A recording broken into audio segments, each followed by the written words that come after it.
Doctor గారు, చుట్ట కాలుస్తున్నప్పుడు ఒకవైపు కాలుతూ ఉంటుంది కదా! అది నోట్లో పెట్టుకొని మరి కాలుస్తుంటారు గదా! మరలా నోట్లో పెట్టుకొని కాలవడం వల్ల నోరు కాలిపోదంటారా? నమస్తే అండి.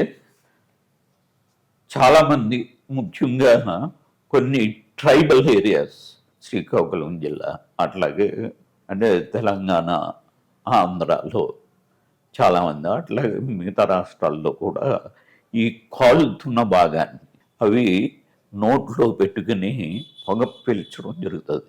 అంటే ఆ నోట్లో పెట్టుకోవడం వల్ల మరీ ఎక్కువ వాళ్ళకి ఈ వేడి పుడుతుందని, అట్లాగే ఎక్కువ వాళ్ళకి ఇది నిశా వచ్చే అవకాశం ఉంటుందని కొంతమంది ఏంటంటే అలవాటు ప్రకారంగాను ఈ కాలుతున్న భాగాన్ని అది ఇట్లాగా అంగిటికి తగలకోకుండా నోట్లో అలాగా పెట్టుకుని చుట్ట కాల్చడం అనేది జరుగుతూ ఉంటుంది అన్నమాట.